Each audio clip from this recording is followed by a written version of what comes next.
Hashtag Taco Tuesday es una fiesta grande en mi casa, amigos. So today we're gonna make my ground beef tacos with a homemade taco seasoning mix and a creamy, crunchy, and tangy slaw. Whether it's Tuesday or any day of the week, this is thebomb.com. So I have a cast iron pan preheating over medium heat.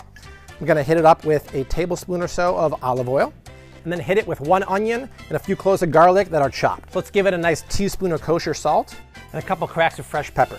Why do onions and garlic make the house smell so good? I'm getting really close to bottling this fragrance as a cologne for men, and it's gonna be available for foodies all across the world. I'm gonna be a billionaire, I'm telling you. So let that cook for a few minutes. In the meantime, let's break down a poblano pepper. I call the poblano a great starter chili because it's not too spicy.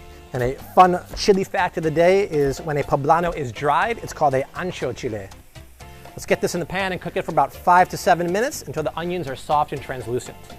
In the meantime, we can make our homemade taco seasoning mix, because you didn't think we were going to the grocery store and picking up those things on the aisle shelves, did you? No, we're making our own because it's way better, it's way easier, and it's way tastier. Let's start with 1 tablespoon of smoked paprika, 1 tablespoon of ancho chili powder, and a tablespoon of regular chili powder, 1 tablespoon of ground cumin, a teaspoon of ground coriander, 1 teaspoon of dried thyme, and a half a teaspoon of cayenne pepper. This stuff not only beats the pants out of those packets at the store, you could make a double batch of this and use it for dry rubs on chicken, ribs, or fish. So make it now and thank Bobby later. Now it's time to get beefy. I have 1 pound of ground beef and it's going in the pan.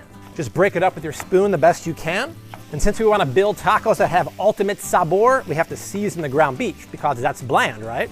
So I'm going to go in with a nice big pinch, I'd say about a half a teaspoon of kosher salt. Now crank up the heat to medium high and let it go until the beef is cooked about halfway. It's now time to crank up the flavor jets to number 10. I'm going to put about 3 tablespoons of our taco mix in here. And the great thing about adding it now is that the fat is really going to soak up all the flavor of those spices, and the heat is going to help them bloom. When we cook the spices, that brings out the essential oils, and there is like a fiesta of sabor in this pan right now. You want to join this party. It is like legit. All right, now my favorite part, we got to check it for seasoning. Amigos, que sabor. Los chiles está muy poquito caliente y los condimentos está perfecto. No, yo quiero más sal. Not bad, huh? That's about all I know. If it comes to food, I can talk as much Spanish as possible.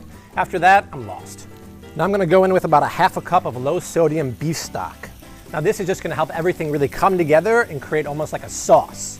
I say 5 more minutes and this is going to be perfecto. In the meantime, let's make my creamy, tangy, and crunchy slaw. I start with red cabbage and Napa cabbage that's finely sliced. Toss in some green onions and shredded carrots for sweetness, and some pepitas for crunch. And then a mayo-based dressing that does have a little bit of soy sauce and sesame oil. Now before we dress this slaw, I'm going to hit it with a pinch of salt and a couple cracks of pepper. Because if there's nothing I've learned from watching years of the Food Network, is that you have to season it every step of the cooking process, and that way the final product is gonna be money. Now I know the soy sauce and the sesame oil might be Asian ingredients, but they have so much rich, earthy umami flavor. I tried it one time and I've never gone back. You gotta trust me on this one. And just add enough dressing to coat. You could always add more later, so don't overdo it in the beginning.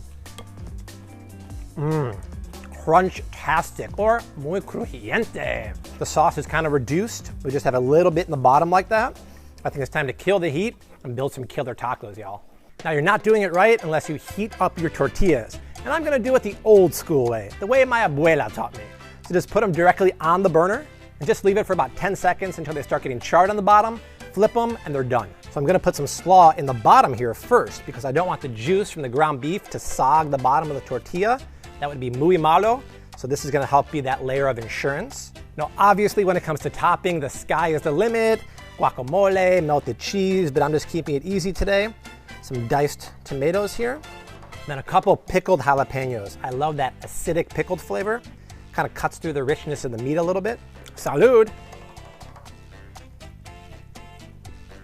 Oh, the sabor is off the charts. I love that crunch from the slaw. And a little bit of that acid from the pickled jalapenos is so good. This ground beef will make you run to the border of your kitchen and make this recipe, which is below in the description box. Make sure you check it out Let me know how it is. And make sure you subscribe to my channel because every week we are rocking out recipes just like this. If you want to see some more, they are below me. Until next week, I leave you like I always do. #Taco Tuesday. #keep on cooking.